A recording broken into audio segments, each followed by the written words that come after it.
દર્શક મિત્રો, આપ નિહાળી રહ્યા છો અભિનવ સુરત ન્યૂઝ. જોઈએ આજના મુખ્ય સમાચાર.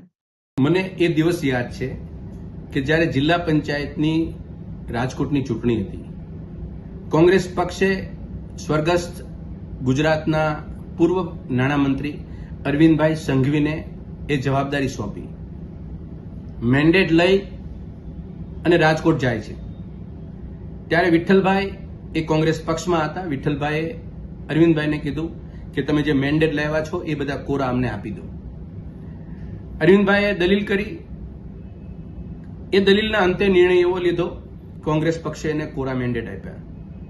વિઠ્ઠલભાઈની દલીલ એ હતી કે તમારે જિલ્લા પંચાયત જોઈએ છે ને, મારા ઉપર ભરોસો રાખો. કોંગ્રેસ પક્ષે એમના ઉપર ભરોસો રાખ્યો. જિલ્લા પંચાયત કોંગ્રેસની બની અને જિલ્લા પંચાયતના પ્રમુખ પદે ડાયાભાઈ પટેલની વરણી થઈ.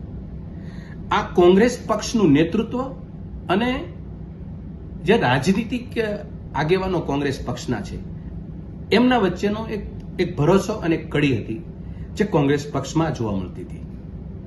વિઠ્ઠલદાસ એ કોંગ્રેસના એક કદ્દાવર નેતા હતા. રાજકોટની ડિસ્ટ્રિક્ટ કોઓપરેટિવ બેંક હોય કે કોંગ્રેસ પક્ષના લોકસભાના ઉમેદવાર હોય કે વિધાનસભાના સભ્ય હોય, તમામ બાબતે કોંગ્રેસ પક્ષનો વિશ્વાસ એમને સંપાદન કર્યો હતો અને એ વિશ્વાસ સંપાદનના નાતે કોંગ્રેસ પક્ષ એમના ઉપર ભરોસો મૂકતી હતી. આજે 2025 છે. એમના દીકરા જયેશભાઈ એ પણ એક કદ્દાવર નેતા છે. આજે ભારતીય જનતા પાર્ટીમાં છે.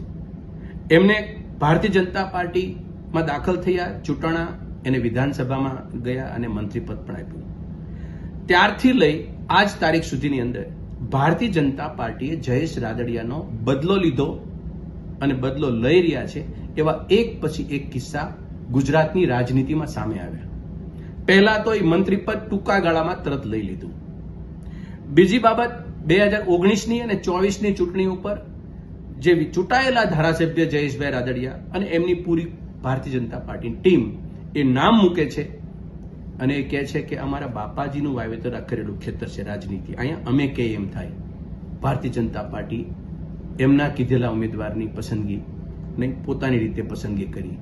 19માં તો કરી, પણ 24માં પણ એને પોરબંદર લોકસભાના ઉમેદવાર તરીકે જયેશભાઈ રાદડિયાનું કોઈ નામ પણ લીધું નહીં. એમની પસંદગીનું નામ પણ કમલમે ના લીધું. એના પછી જિલ્લા પંચાયતની ચૂંટણી ગઈ.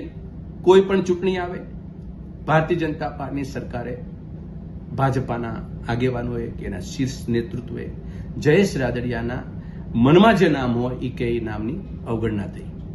ડિસ્ટ્રિક્ટ કોઓપરેટિવ બેંકને રાજનીતિક રીતે જયેશભાઈને નબળો પાડવા માટેના કારસ્તાન પણ ધીરે ધીરે શરૂ થઈ ગયા. ઇફકોની ચૂંટણી આવી.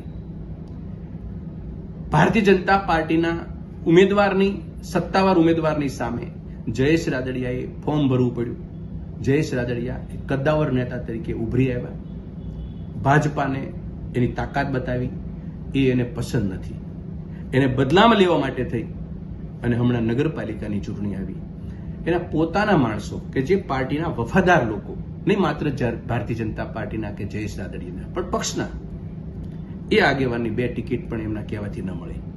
આ ધીરે ધીરે ભારતીય જનતા પાર્ટીનું કમલમ એ જયેશ રાદડિયાની રાજકીય કારકિર્દીને ખતમ કરવા માટે કામે લાગ્યું છે અને વિઠ્ઠલદાસ રાદડિયાનો બદલો એ કમલમ જયેશ રાદડિયા પ્રત્યે લે છે. આ એ ઇશારો કરે છે. જયેશભાઈ જ્યારે ને ત્યારે બોલે છે કે માય કાંગલા લોકોએ રાજનીતિમાં ન આવવું જોઈએ. આ ગર્ભિત ઇશારો સમાજ વતી કે રાજકીય પરિપ્રેક્ષમાં તમારી સામે તમારો પક્ષ નીતિમત્તાનું ધોરણે તમારી તાકાતની કદર નથી કરતો, છતાં તમે મૂંગા બેઠા છો. આ નેચર વિઠ્ઠલદાસ રાદડિયાનો નહોતો. વિઠ્ઠલભાઈ આવી પ્રવૃત્તિ કરતી કોઈ પણ વ્યક્તિ હોય તો એની સામે વિદ્રોહ કરી અને પોતાનું ધાર્યું કરાવતા હતા, કારણ કે એને પોતાના માટે એક વિશ્વાસને ભરોસો હતો કે હું પરિણામ બતાવી શકીશ.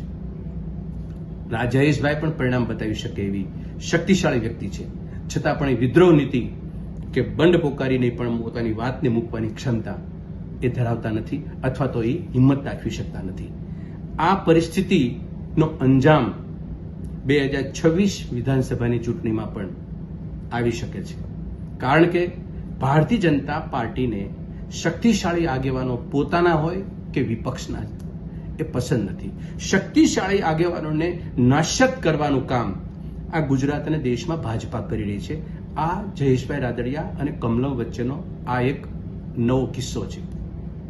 જયેશભાઈ રાદડિયાને અમારી વિનંતી છે કે સમય આવે છે અને આ સમય વર્તી અને નિર્ણય લેવા માટે સૌથી વધુ ઉચિત સમય છે. રખે ને ન બને કે 2027ની વિધાનસભાની ચૂંટણીમાં ભાજપાના કમળનું પ્રતીક તમારા ભાગ્યમાં ન પણ આવે. આ સંકેત રાજનીતિજ્ઞ છે. વિઠ્ઠલદાસ રાજનીતિ કરતા હતા, કોંગ્રેસ પક્ષમાં હતા. એ બે વચ્ચેનો જે તાલમેલ હતો એવો તાલમેલ ભાજપામાં અને આપનો નથી. આ વાતનું એટલું જ તથ્ય છે. એટલે માયકાંગલી રાજનીતિને છૂટાહેડા લઈ અને તાકાતવર રાજનીતિ માટે કોંગ્રેસ પક્ષ હંમેશા એવા આગેવાનોની કદર કરે છે.